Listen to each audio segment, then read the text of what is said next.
Hey guys, welcome to the first audio in my new Abundance Matrix series, which is Invest in Psychic Real Estate. So those of you who have been following the Abundance Matrix conversation for a while, you know the basics of what I'm talking about here when I say Abundance Matrix.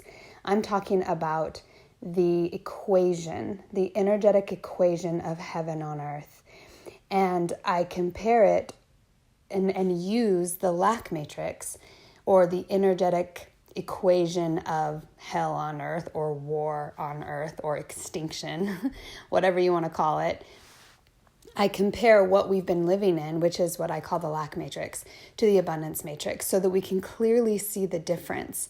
And at a core level, as it is relevant to our humanity, the main difference between lack and abundance is literally in a way that your energy moves in your body, directed by your thoughts, influenced by your emotions, and ultimately determined by your belief system. So it's important to understand the bedrock of our matrix, which is our belief system. And that's why so much of the material I've given up to this point on the abundance matrix is about weeding out lack matrix beliefs. Because when we are in lack, when we're in those core fundamental beliefs of there's not enough, we are not enough, what we do with our creative abilities, which is our ability to focus, to dream, imagine, to speak things into existence, to co-create with others, when we have core beliefs in lack, we use those abilities to create more lack. We essentially create a survival game because the core belief is there's lack. So if that's the core belief, you can't actually have abundance from that belief. So the only way to really shift out of the lack matrix is to reprogram. And reprogramming is not necessarily a simple task. You can change your mind. You can logically disagree with the lack matrix, but that doesn't mean your core beliefs have changed, because core beliefs that have been embedded in your central nervous system, and literally your body carries memory of it, so it'll automatically act and move and respond and even breathe in a way that corresponds to your embedded beliefs. To change at that level, we have to get very physical. We have to include our physical bodies, because otherwise it's only the abundance matrix or heaven is only an idea in our head that we wish for and hope for.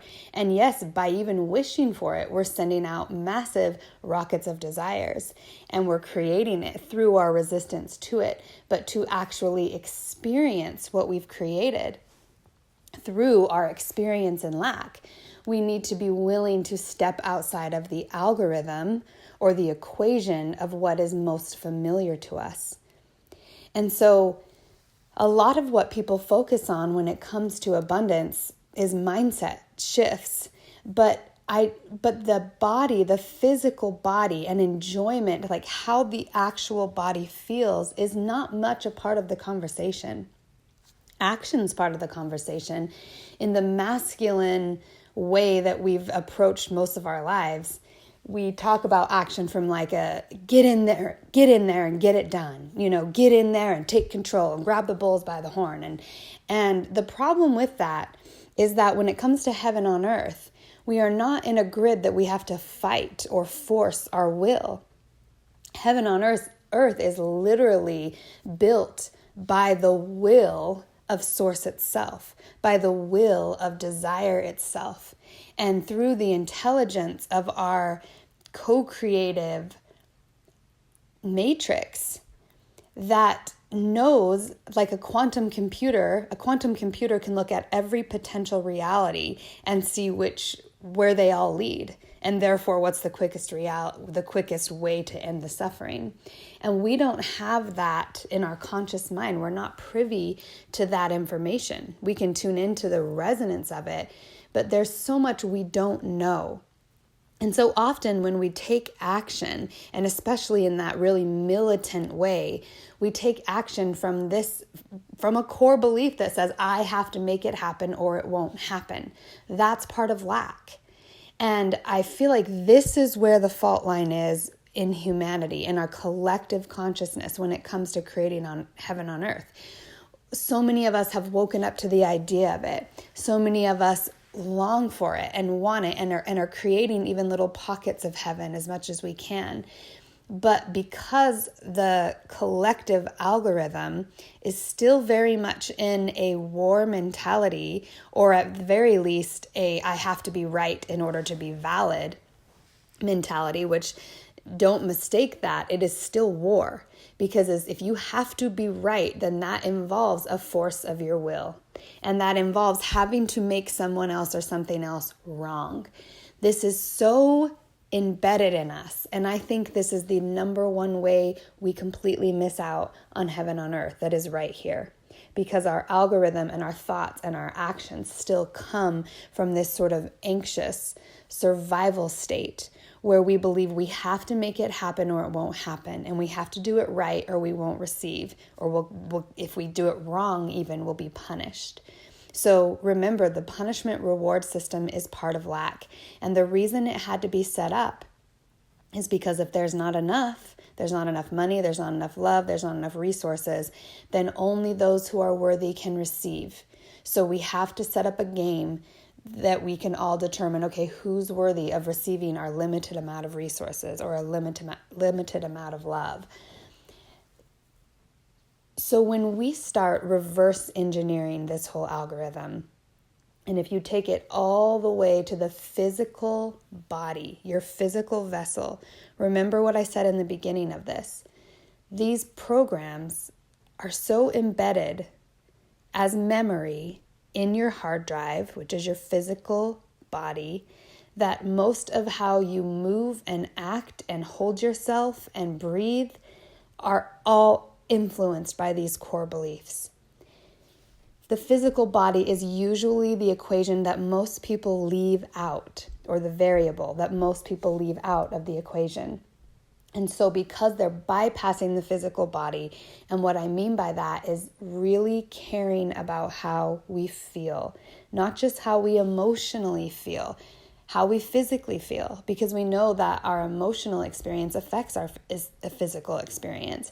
And so when we physically shift, it helps us emotionally shift. So the body is key here. And it's ironic that I'm talking about the physical body in this particular segment where we're talking about investing in psychic real estate.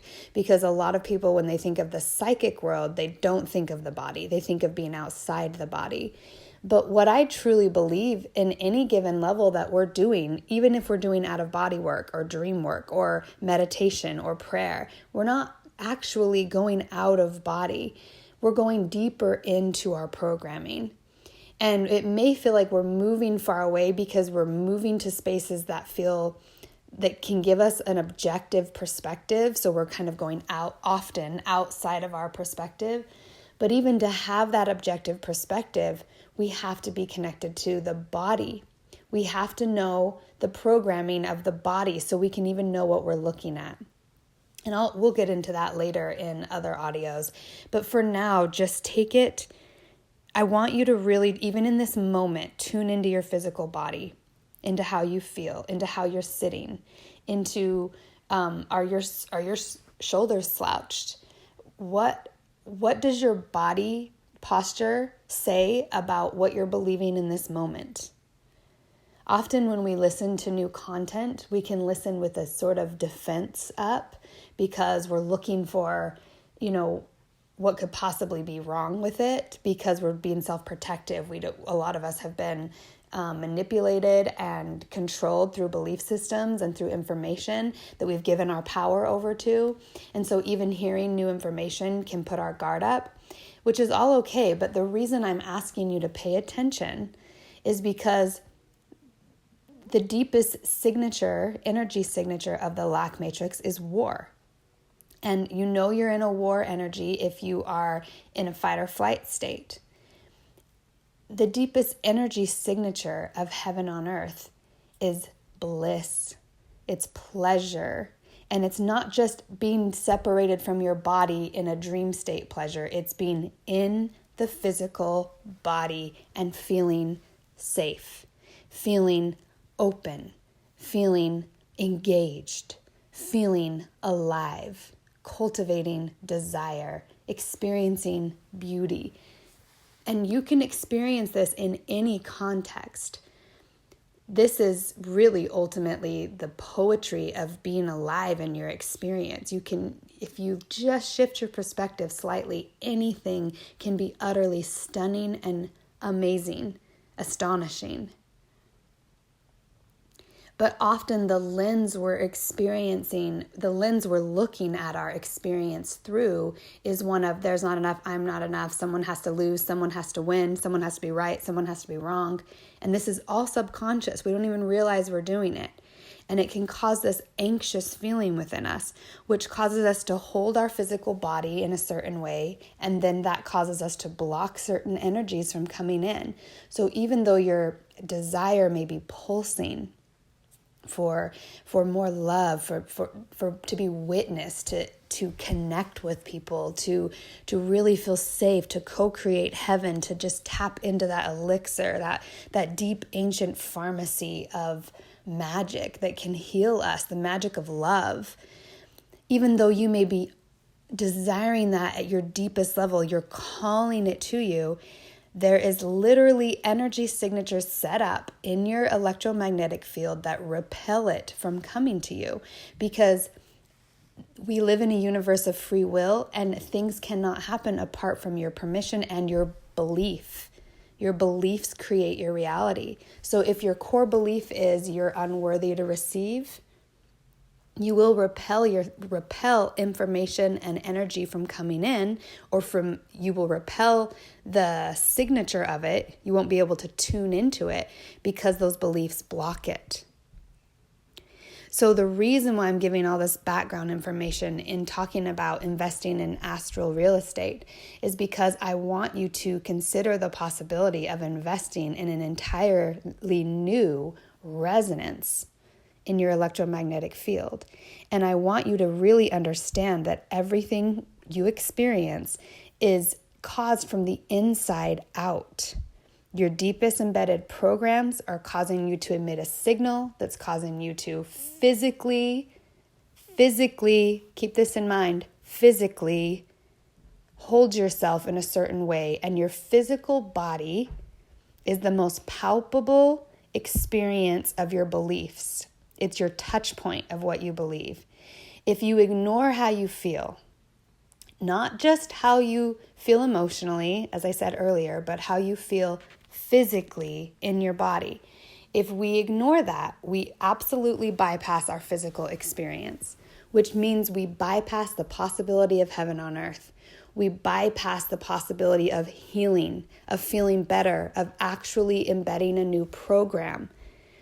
That is what we mean. If you've heard my some of my recent talks that I've posted with Rachel, that is what we mean when we say that's an extinction program. It's set for extinction because we do not allow ourselves to heal and therefore be restored to our power and restored to our evolution intelligence.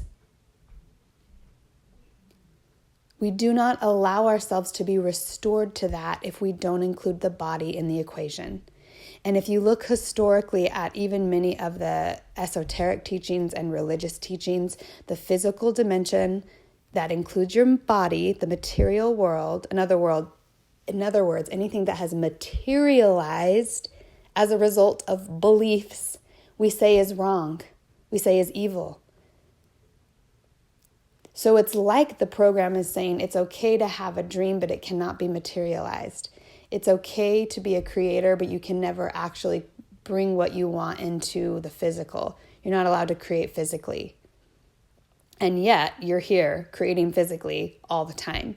It's the ultimate wool over our eyes to keep us ignorant to the fact of how much power we actually do have to shift the physical world. So when I say invest in psychic real estate, when I say invest in psychic real estate, I'm asking you to invest your focus, to invest your words, to invest your whole strategy for how you live your life into tuning in to the resonance of abundance in your electromagnetic field. And your body, your physical body, is your touch point. So you guys have heard me talk a lot about, if you've watched my videos, which I'm sure most of you have, I talk a lot about Trinity technology, our creative technology. I call it Trinity technology for many reasons. 3 is the number of manifestation. 3 is the Trinity itself, the body, mind, heart, the grandmother, mother, daughter, the father, son, and the grandpa, father, son, all the building blocks for anything that's created, that's new, comes in 3s. So your physical body, your emotional body, which I would call your heart, so your body, your heart, and your mental body, your mind, all 3 of those play a role in your experience as a human being. If you take any of those away, you're no longer tapping into the human experience. The human experience includes all 3. To be fully human and fully in a body and fully experiencing the programming,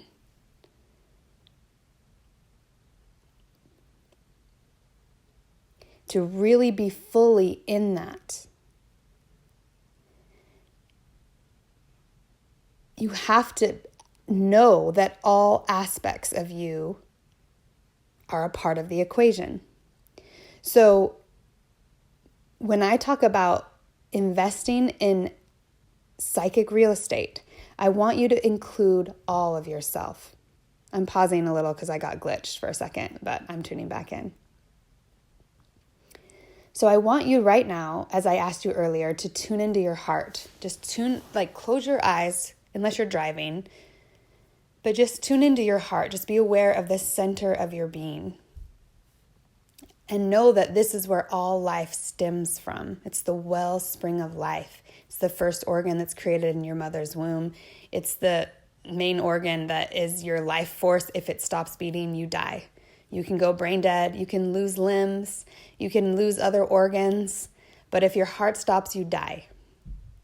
The heart is the center of where your life force is. And that is why when our hearts are broken, often we can lose the will to live. Almost every single one of us, I think pretty much everyone in the world has experienced heartbreak in some way, shape, or form. And if they haven't yet, they most likely will. Because it's part of what we came here to understand, is the concept of separation. So I want you to, as you tune into your heart space, and as I said earlier, just pay attention to your physical body. How does it feel right now? And how are you sitting or standing or whatever you're doing? What is your body posture like?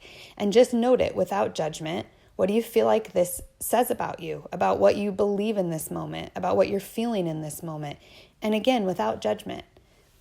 But do you notice, are you defensive? Are you tightened? Are you stiff? Are you excited? Are you open? Are you relaxed? Do you feel safe? I want you to notice and then make an adjustment. So even push pause if you need to. But I want you to adjust how you feel, because first of all, I just want to say everything that's coming through, these are all these notes that have been downloaded to me.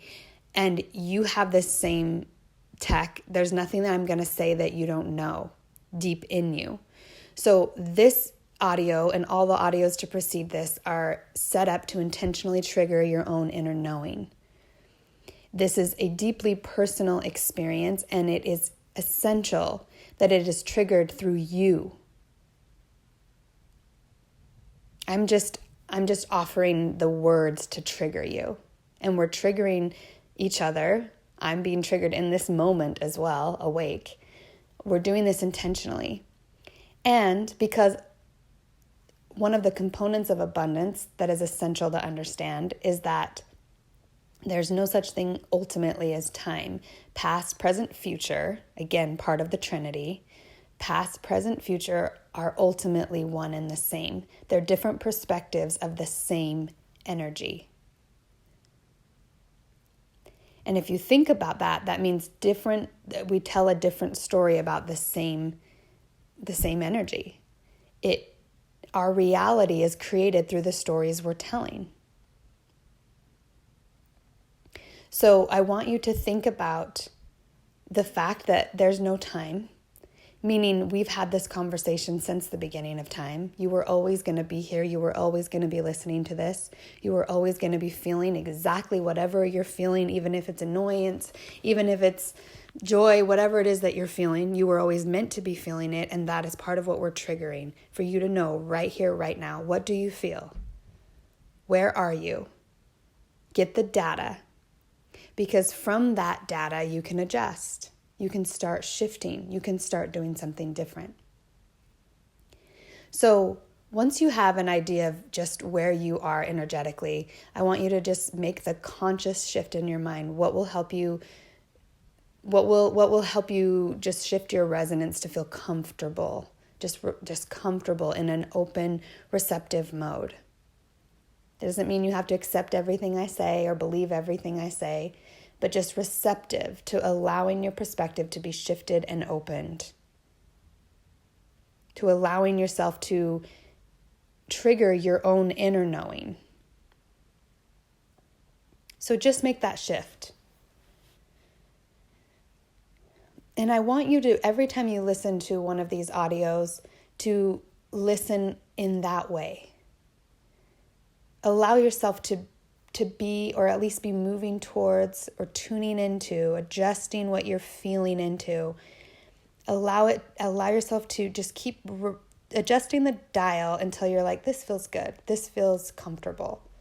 I can be present from this space. And if this is all annoying you that I'm even going here, pay attention to that. It's data. So often when we're in lack, the number one thing that goes out the window is tuning into how we really feel. And actually, if you pay attention to lack tactics, especially they use them in marketing and sales, the entire purpose is to get you out of touch with how you feel.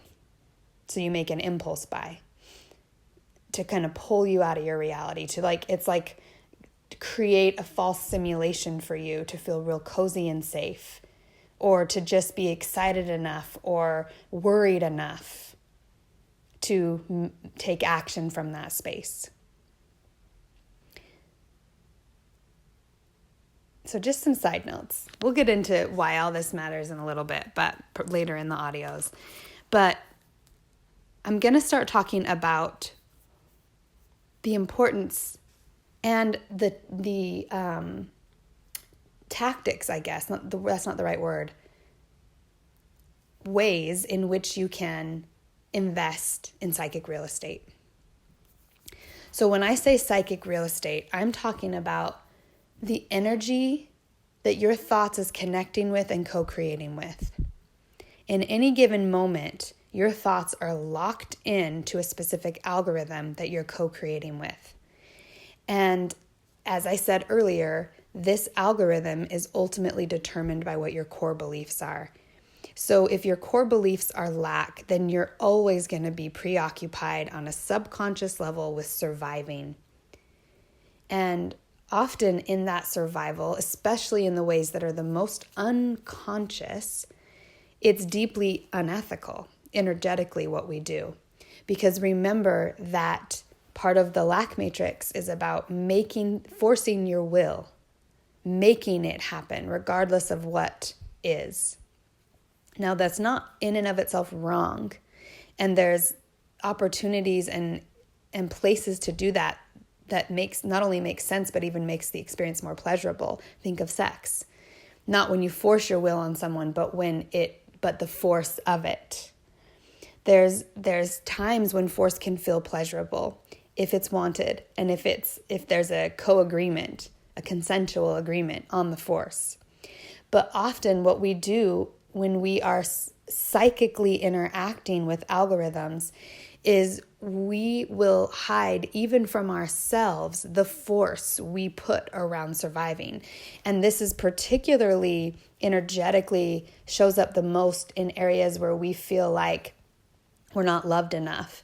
And if something's about to threaten that, if something's going to threaten our sense of worth or our sense of love, we will often do things that we would actually never do in our conscious, like we would never do if we understood we were safe and we were loved no matter what.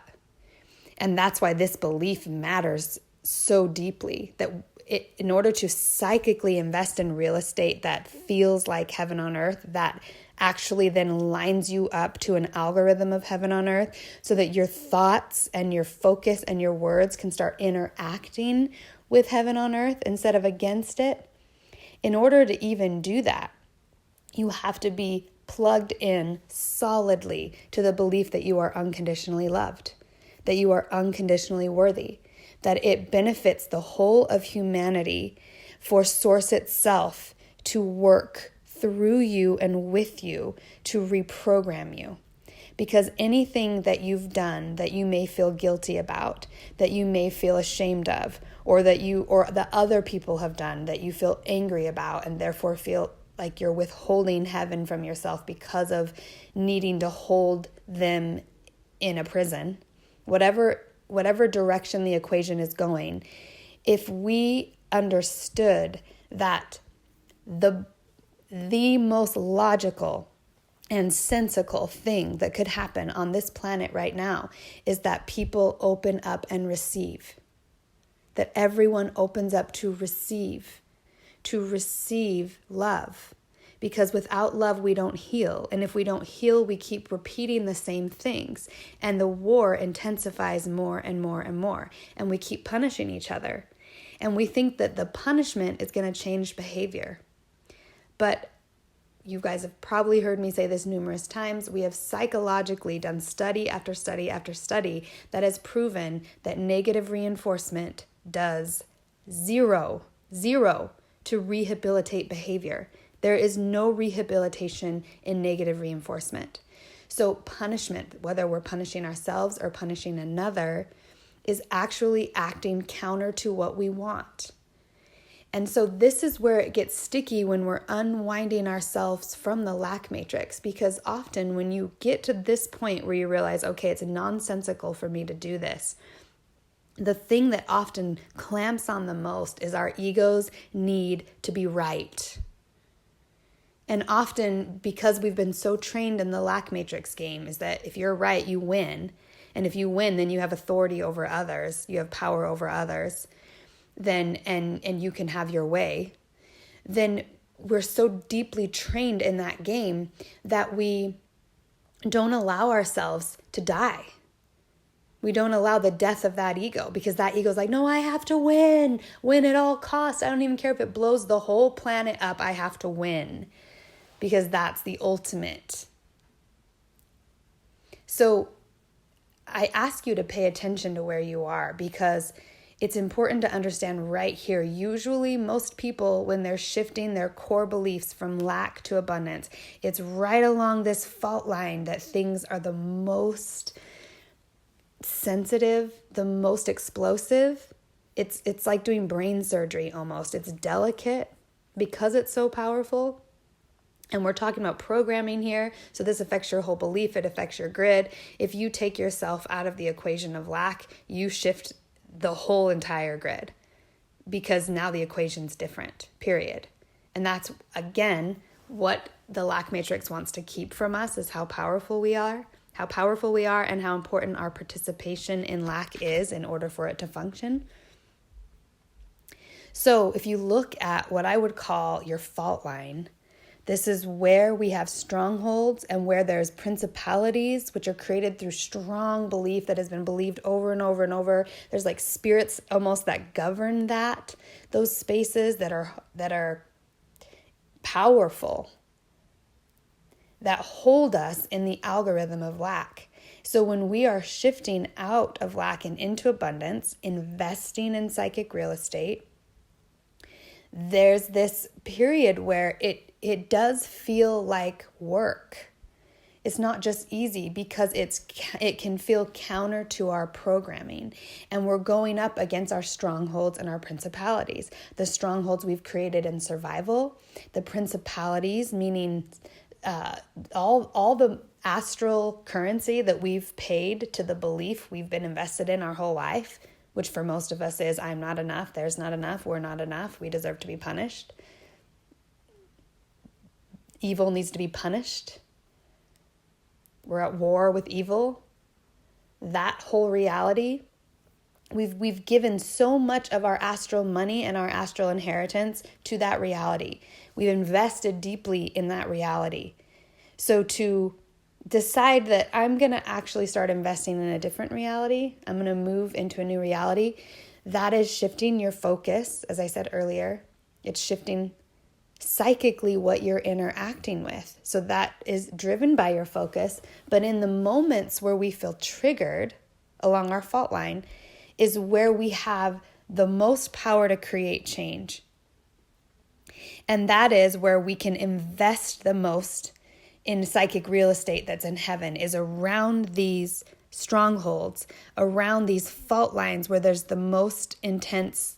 It's where we broke off from ourselves. It's where we forgot who we were. It's where we forgot our power.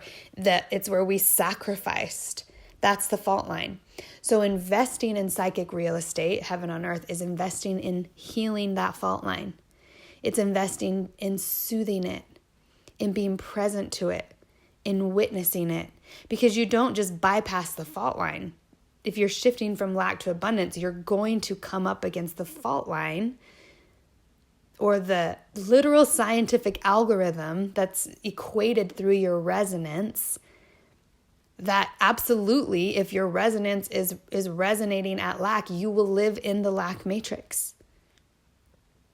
So to shift out of that, you have to come up against the programming and the fault line of that reality. And so that means you face all the beliefs you have there, all the strongholds, the beliefs that keep you in lack. You confront them. And when we get confronted with a belief, it happens through being triggered. It's when we are triggered that we're confronted with our beliefs. And then in that moment, or in those moments where we're aware, okay, I'm triggered. In other words, a trigger is a story, an experience in the past being replayed. And therefore the meaning we gave it in the past, anything that has been unhealed or unseen, not witnessed, anything that's been unresolved, anything that still carries with it a signature of lack. Because remember, lack is an illusion. It's not actually real. Anything that carries that signature, we're going to have to confront. It's going to be brought to us. And the way to confront it is to have a new experience with the same energy. So remember how I said past, present, future is just a different perspective of the same energy. It's the same thing. When we're triggered, it's a past experience that's being triggered in the moment, which is making the moment feel exactly like the past, because energetically it is exactly the same energetic pattern. But what we can change in it is not the pattern, but the belief we have about the pattern. We give it a new meaning, which changes how we experience it. So for example, I'll just give a personal example. It's one of my fault lines that I've been working on strongly, and it's one of my most powerful ones, which is death. My mom died when I was 12, and obviously that shifted my entire reality in a very dramatic way, right down to how we lived, because I lived with my mom. I had to move in with my dad, move into a new space, just everything about my life. It felt like literally going from one life to another life, completely different in every single way imaginable. And so because of all the energy that led up to her death, which was very much anxiety and worry and despair, and then a long drawn out death, and then massive change, and then unhappiness. That was the pattern for me. Throughout my life, any major change that has happened has triggered in me that same fault line of my mom's death. So I didn't know I was doing this, but I had this perspective coded over all my experiences, even good ones. Anytime anything ended, even if it was a good ending, like school ending and, summer starting, I would go through this deep despair and cry and cry and cry and cry. And I couldn't understand why I didn't know how to deal with change very well. But I also craved change at the same time because I was miserable but where I was. And so I had this consistent pattern throughout my life where even though, for example, like a friend moving away wasn't someone physically dying, it triggered the loss of my mom. And not just the loss of my mom, but the whole belief that was created in that fault line, which is you ultimately lose everything you love, and there's nothing at the end other than misery. That sounds so dramatic, but that is how I felt. I felt like I went from like heaven on earth type of reality to hell is what it felt like. And just from an emotional standpoint. And so any change in my life triggers that fault line. And what I've noticed as I've been studying this fault line is and this is true for any of us, when something starts to trigger our fault lines, there's a very typical pattern that we do. So for me, if I start sensing a change, and I've only been able to recently discover this because it was elusive to me. I didn't understand what was going on. But so because I'm very sensitive and empathic, I can sense change coming really far off. So even if I don't know what it is that's changing, it's like my spider senses turn on and I can sense change. And that change kicks in a fight or flight. And that fight or flight causes this anxiety slash excitement. Like on one hand, that whole conquer or be conquered feeling comes in. Like a part of me is like, okay, I'm going to evade this. I'm going to conquer it. Whatever this is, I'm going to evade it. And then at the same time, my fight or flight kicks in of like, I'm about to lose everything I've ever loved and had. And there's no point in holding on to anything. There's no point in loving anything. There's no point in being in like truly attaching to anything on this earth because you're going to lose it. And so I start disengaging and I start not caring about anything. And then I start getting really resentful and I start feeling despair. And these have been cycles that have triggered over and over in my life. And then I'll hit like a super low point of despair. And then something wakes me up to have hope again. And then I'll start opening up a little bit. But it seems like the pattern that was created in lack ultimately caused me to, every time I'd open up more and then experience a loss, then to close down that much more on the other side. And so I created this very intense algorithm where it got to the point where I just didn't want to deeply connect or attach to anything. And so I started really disconnecting and having this very, just like I was just observing life, but not participating in it or not engaging in it, not really engaging in my body, like in my physical experience, not really engaging in relationships, not really engaging in anything, just trying to stay really objective and getting the data from it. But it is through this objective state that I was able to see this fault line and see what it is, because I had to pull myself emotionally so far out to be able to see what was going on. But I was still looking at my fault line, even though I was getting objective and maybe going out of body, as some people would call it. And I'm bringing that up because of what I said in the very beginning, which is that we actually never really leave our body. Our programming is still always a part of our imprint, whether we're actually physically experiencing it or energetically experiencing it or just emotionally experiencing it. So again, hopefully I'll be able to solidify some of these concepts as we get deeper.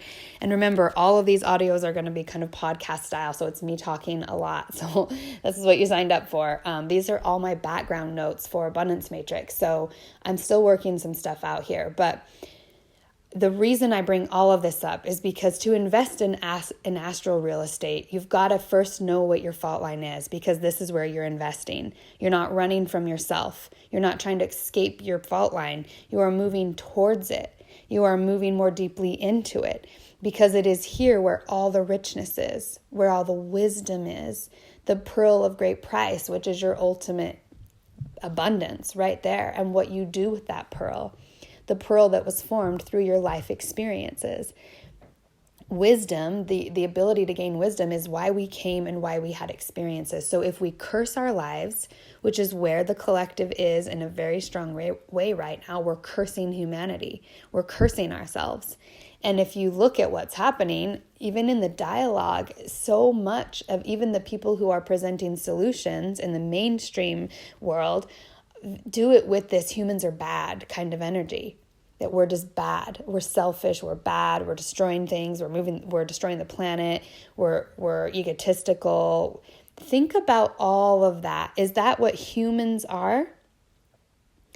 Or is that a result of a negative program that has caused us to believe that we are not enough? It's a self-sabotaging extinction program. It's important to know this.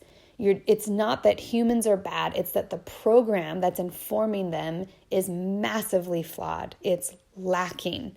And therefore humans are lacking because they're lacking connection to their wholeness, to their source, to the experience of co-creating with source energy flowing through you, but you having a unique experience within that.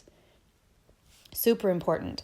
So investing in psychic real estate is getting objective enough to see your fault line, looking at your fault line, looking at, okay, what is my typical pattern in this fault line? So for me, as I said, mine is when I sense change coming, I start closing off and disconnecting. So in order for me to create an anomaly, which is something we talk about in the Gen Magic class, but to create anomaly is to shift out of the algorithm of lack, is to just get out of the typical programming. So to create that, you do something different than you would normally do. So if I normally shut down and close off and start detaching when I sense change coming, then to create an anomaly in my experience, when I sense change coming, this has been something I've been practicing now, and it's amazing what's happening. But massive shift has been coming for a while, and things are changing in my life.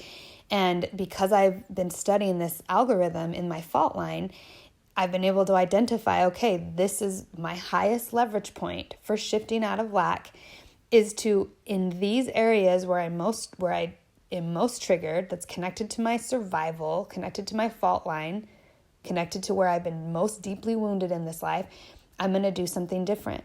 So I'm going to open up and I'm going to attach more. Open up and attach more instead of closing down and detaching. Self-preservation. I'm going to open up and attach more. So I've been consciously opening my energy field up. And this is what I mean by investing in psychic real estate. I've been tuning into what feels good to attach to. Not just attaching in the same way I've attached in the past, codependency. Not holding on to the external as my savior, but actually tuning in inside of me to how can I open up more to myself? Because what really I do when I close down is I close down to my inner voice, to my sense of hope, to the part of me that's like my coach, that loves me, that it is here for my growth and my expansion, the part of me that nurtures and mothers me. So when I lost my mom, the beliefs around that was that I am no longer allowed to be nurtured or loved. And kids, it's amazing what kids can internalize. And I'm sure you all have internalized experiences in your life in a way that if your parents knew that you took that meaning out of it, they would be shocked. They would be horrified. And that's how I feel when I look at the meaning I gave my mom's death, which at a very deep level, I believed it was my fault. And it wasn't until I went through therapy that I realized that that's actually very, very common.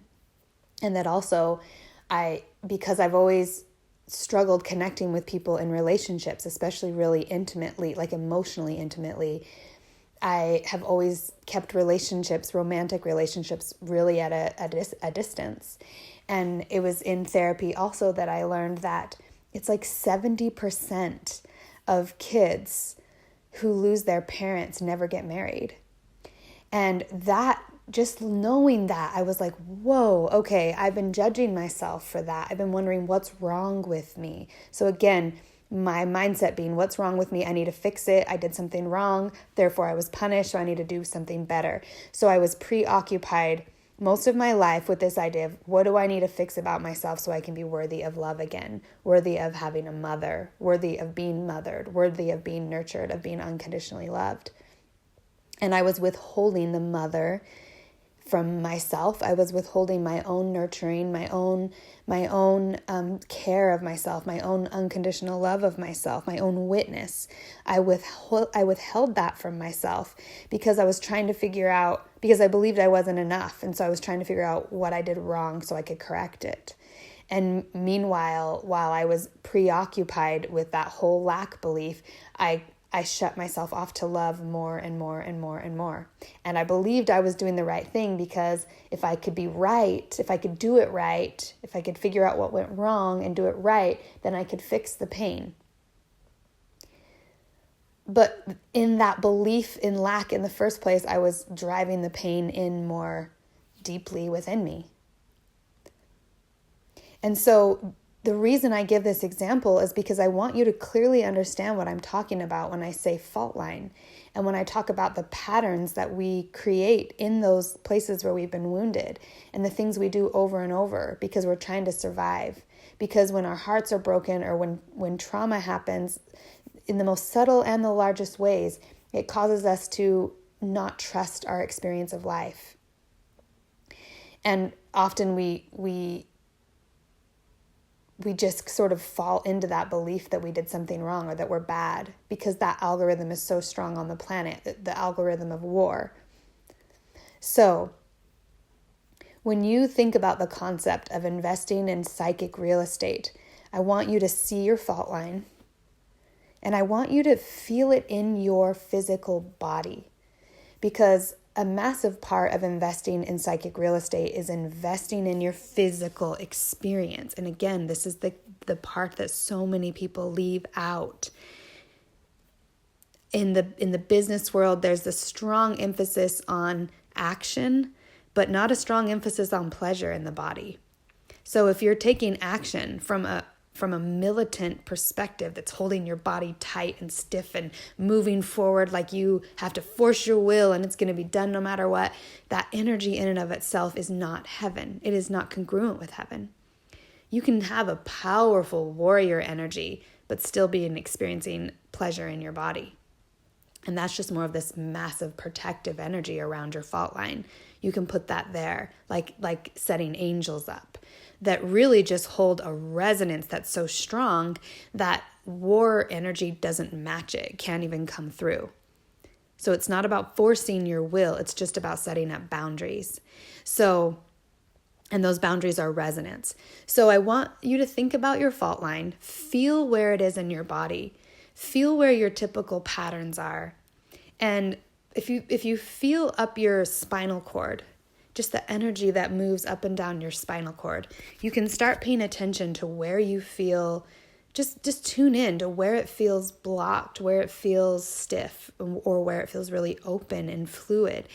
And when you start tuning in, allow yourself to start allowing the energy, use your focus, your focus and your imagination to imagine the energy flowing freely. And where you feel blocks, soften it. Put like a white light or something that's soothing, whatever that comes to you that's soothing, that helps dissolve that energy. And start really slowing the energy down and yet moving it so it's flowing through your body. And once you start really flowing that energy through your body, This is the first step to investing in psychic real estate, is investing in how your mind and your body are interacting, and knowing that your mind can influence your body. And most of the time we're set on the algorithm of ignoring how we feel or punishing ourselves. And so we just, by subconscious nature, do not pay attention and or actually hurt ourselves. So this is number one in setting up your astral real estate, is you take authority over your electromagnetic field. You take authority over your resonance. And you invest your thoughts knowing that your psychic responsibility is the wellness of this physical body first and foremost. Because if your physical resonance is resonating at war, you are bringing war to the planet. Your body is your touch point. And it's the most palpable way we can move anything. It's why spirits, even really strong spirits, often try to manipulate and use humans to do their bidding, because they need a physical component. The physical body is essential. So once you've established that connection, that psychic connection with your body, make that commitment. Just tune into the psychic thoughts and the psychic reality of heaven on earth. Tune into, in other words, your thoughts are sort of like the steward over your body.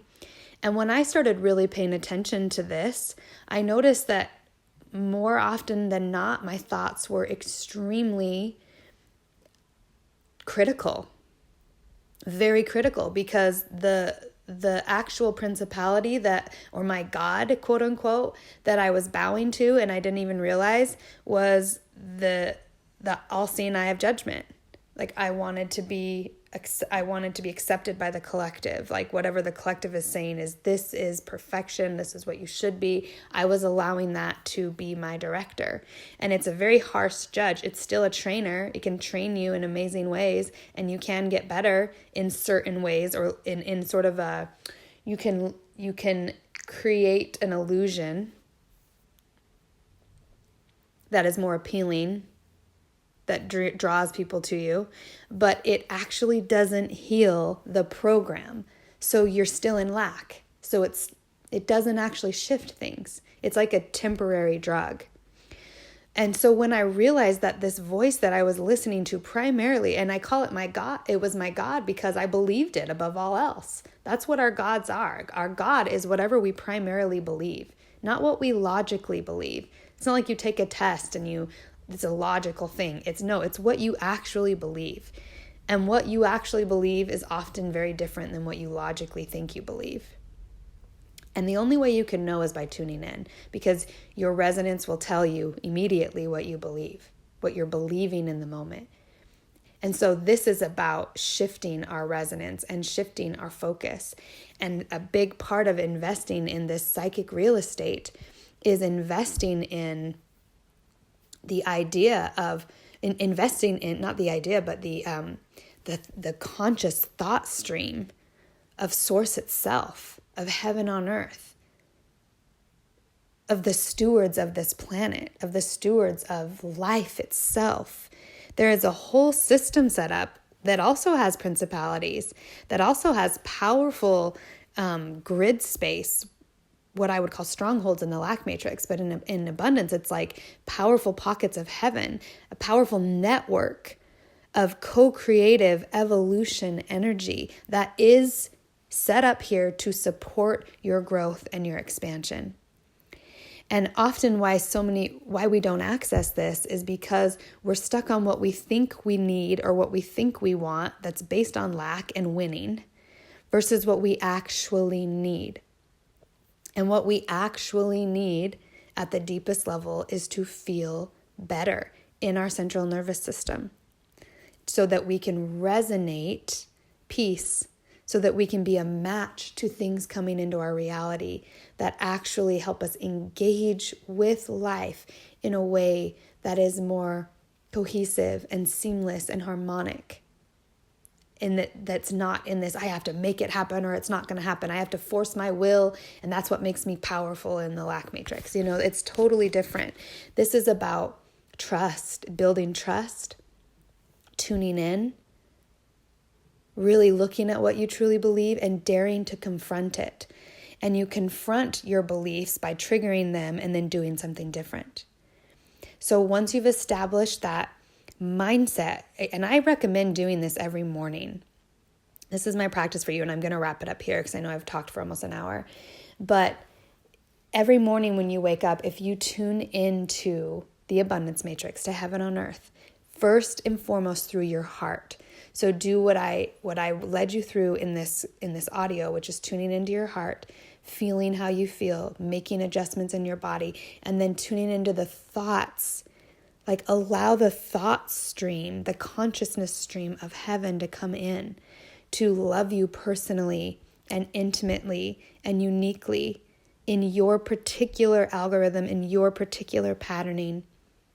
It wants to infuse all of it, all the way in to the deepest nanotech level, because it knows that if you change on the nanotech level, you change everything.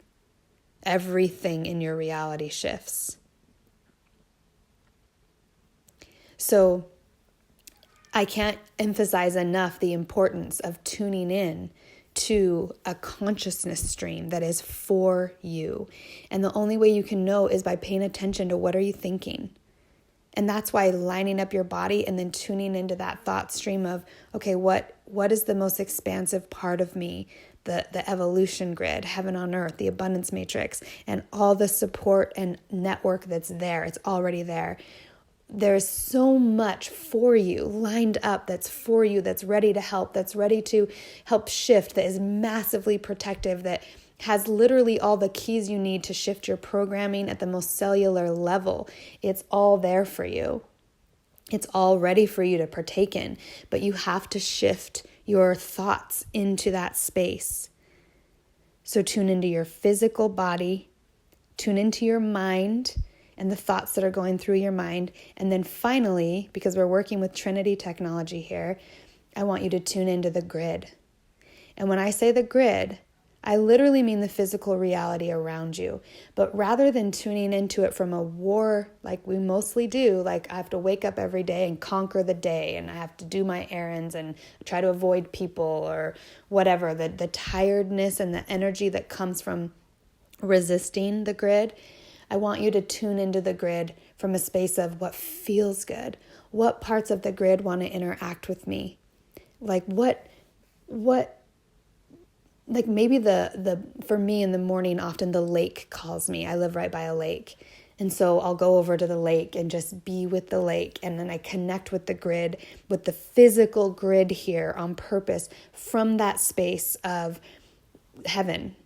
And then it's like a farmer tending his fields, looking at what is the grid telling me right now, because it's alive and it's moving and it has needs too. And when we create a relationship with the grid, this is again how we start building trust with heaven on earth. And it's how the grid itself is magnetic, and it will spit you out if it wants to. Whenever something's about to be built or new energy is going to be coming in, the grid itself has a say as well. So when you start tuning into the grid, which is influenced by all the people who live in the space you live in, all the thoughts they're thinking. So if you think of, I want to tune into the best part of everyone that lives in this space. I want to tune into the part of us that is just all the humanity of us that really truly just wants to create and wants to be alive and engage and be loved and seen. And all the parts of our souls that came here to restore. And again, the fellowship with life, tuning into the best parts of people and the best parts of your physical grid that you're in, making a conscious connection to that, and then letting it start informing you. You'll notice you'll get intuitive nudges to go here or maybe do things a little differently. You hold your energy differently. And when you line up in this way at the beginning of your day, you're investing in the psychic real estate of heaven. You're saying, I want to occupy in my resonance, not just my thoughts, in my whole resonance. So in my thoughts, in my emotions, and in my physical body, I want to tune into the resonance of heaven. And that includes others, and it includes the planet or the grid itself. That's the relationship. And heaven is about relationships. The lack matrix is about relationships as well, but it's all relationships that are based in lack. And so it's like a tit for tat, borrow with interest, debt, manipulating people. It's not coming from I'm co-creating with you because it's the true urge. It's the true urge of my soul. It's my true desire. It's like the innermost being in me is urging me towards this. It's an obligation. I have to do this. Our personal will is influenced by obligation. That's lack. So when you invest in psychic real estate, you're investing in the reality in which you have a relationship with life that is based in sovereignty, based in co-creative bliss. Like we're creating heaven, and sovereignty is a massive part of it, because codependency is part of the lack matrix. Sovereignty is I am a sovereign being. I am committed to myself. I'm committed to my own resonance, because that's the contribution I'm making on this planet. And I'm going to focus and take action and emote from that space of sovereignty. Sovereignty is huge. We go deep into sovereignty in the Gen Magic class if any one of you are interested in that. But so this was a really long audio, but the main 3 points I want you to take from this is that to invest in psychic real estate, if you line up your morning, every morning, when you line your day up by investing in psychic real estate, investing in heaven on earth. And I call it psychic real estate because there is real energy there that influences and is a part of how you create, a part of directing your algorithm.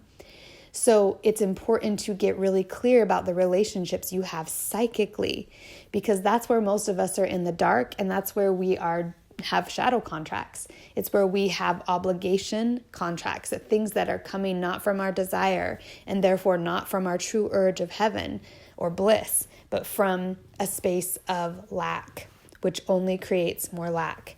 So line up to your physical body and what feels like the thoughts that are connected to your body, what feels good, what feels like it's for you, what feels like it's allowing space in your body, allowing you to feel good, and making that a number one priority. That's how you shift the algorithm, because in lack, we bypass the body. So the complete opposite of that is to make the body first and foremost your number one priority, your physical body.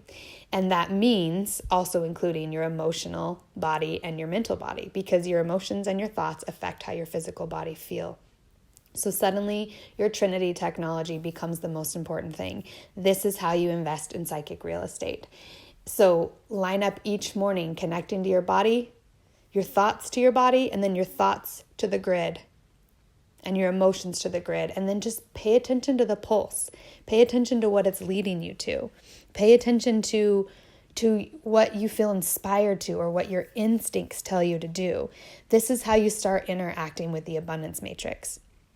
And the last thing I want to say is that as you move in your fault line, when you are triggered, if you can train yourself to see a trigger as a gold mine, a literal gold mine, because you have an opportunity in the trigger to uncover a belief and shift it.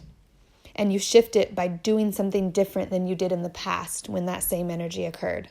That's how you shift it. These are massive leverage points. And if you are strategic about what you do in your fault line, you can catapult into a new reality, and you can do it very quickly because you have that much support on the other side. And as much energy as you've spent your whole life resisting, like for me, I spent so many years of my life resisting the mother, resisting being loved like and nurtured. And when I would allow it, I'd feel guilty about it and then push it out because I didn't feel worthy of it. And so I was in this massive war with myself, but it created all this intense energy because all the desire to be loved and to feel loved. And even my mom's, I literally feel her desire from the other side, like, let me love you, let it come through. So when I finally just made a little shift, massive amount of love and support came through, because it's like holding a ball underwater. Once you allow the ego's belief in lack to dissolve and its desire to have to prove itself right, when you allow yourself to die and let go of the war and walk away from the agenda that you had when you were in lack, which usually always includes trying to prove that you're worthy, and you allow yourself to really look at things from a brand new perspective, it changes your relationship and your partnership with life itself. And suddenly, what felt like an obligation, what felt like torture, getting up every day and having to live and survive, now feels like the greatest joy of your life, because what you wanted at the deepest level, which is support and love and safety and witness, and these are all abundance. With these things, you can create massive abundance. You can create heaven on earth. So they are there for you and they are freely available. You just have to receive. So I challenge you to consciously trigger your fault line. Look at where you normally get triggered and what the story you tell in those moments are and what the actions you take in those moments are, and do the exact opposite and see what happens. I'd love to hear your thoughts about this in the abundance group.